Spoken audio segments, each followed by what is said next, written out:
In the heart of ancient Rome, two figures stand out: Nero, the young emperor, and Seneca, the aged philosopher. Their backgrounds, as diverse as their roles in society, set the stage for a relationship that would reverberate through Roman history. These two figures, one at the pinnacle of power and the other deep in philosophical thought, were destined to cross paths. Nero, born into privilege, was destined for the throne, while Seneca, a man of humble beginnings, found his calling in philosophy. As the great-great-grandson of Augustus Caesar, Nero's path to power was clear from birth. His upbringing was steeped in the opulence and politics of imperial Rome. On the other hand, Seneca hailed from a relatively modest background in Cordoba, Spain. Yet his thirst for knowledge led him to Rome, where he immersed himself in the world of Stoic philosophy. These two vastly different journeys intersected when Nero ascended to the throne at a tender age of 16.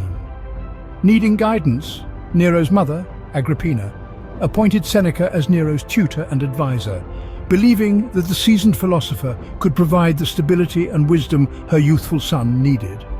And so the young emperor and the philosopher became entwined, setting the stage for a fascinating dynamic.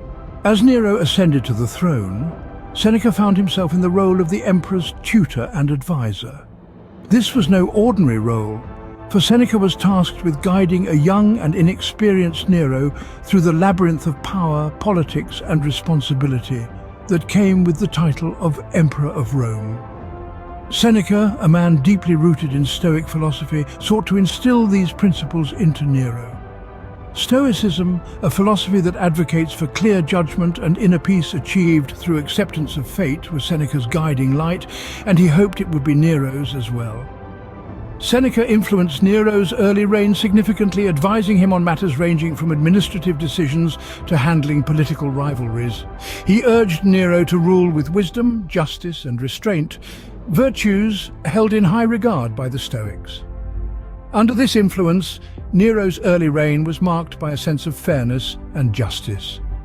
The young emperor demonstrated a level of clemency and patience that was unusual for a Roman ruler.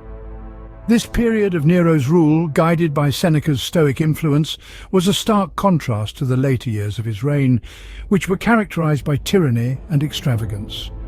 Despite their differences, Nero valued Seneca's wisdom. However, as the power dynamics started to shift, their relationship began to strain. The seeds of discord were sown, setting the stage for the eventual fallout between the Stoic philosopher and the increasingly autocratic emperor. As Nero's rule progressed, the relationship between the emperor and his advisor started to deteriorate. The once harmonious partnership was now marred by conflicts and power struggles. Seneca, a man of philosophy and virtue, found himself at odds with the increasingly autocratic and extravagant Nero.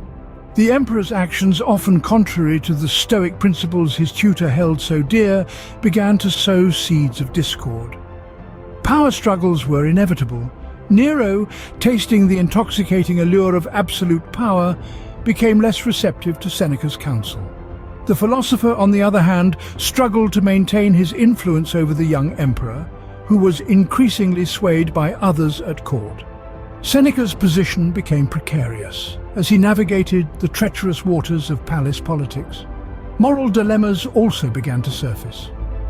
How could Seneca, an advocate of virtue and morality, stand by as Nero indulged in acts that went against the very principles he had been taught? This conflict of conscience added another layer of tension to their relationship.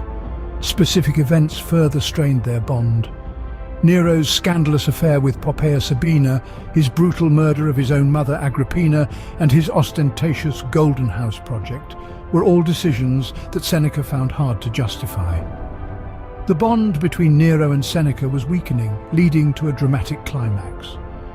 The philosopher's influence was on the wane, and the emperor's rule was becoming more despotic, setting the stage for a tragic end to their relationship. Seneca, tired of the court's intrigues, decided to retire, marking the end of his direct influence over Nero. His withdrawal from the political scene was not without drama. It was as if Seneca was stepping into the shadows, leaving behind a Rome that was increasingly under Nero's unchecked power. Seneca retreated to the countryside, immersing himself in writing and contemplation. But his peace was short-lived. Accused of conspiracy, Seneca was ordered by Nero to take his own life. The philosopher met his end with the same stoicism he had preached, leaving behind a legacy of wisdom and resilience. His death was a profound loss, not just for Nero, but for Rome itself. It signaled the end of a period of relative stability and the beginning of Nero's descent into tyranny. Seneca's departure marked a turning point in Nero's reign, leading to a legacy that still echoes in the annals of history. The relationship between Nero and Seneca has left an indelible mark on Roman history and philosophy. Their intertwined destinies, a young emperor and his Stoic advisor, shaped an era. The tensions, the power struggles, the moral dilemmas, they echo in the annals of time, painting a complex tableau of power and philosophy. Seneca's Stoic wisdom and Nero's tumultuous reign each left their indelible imprints. Their story serves as a reminder of the complex dance between power and philosophy, a dance that continues to this day. As we conclude this journey through time, we invite you to delve deeper into the lives of these fascinating individuals. Engage with the content, share your insights, and spread the word. Join us again as we explore more intriguing stories from the annals of history. Until then, stay curious,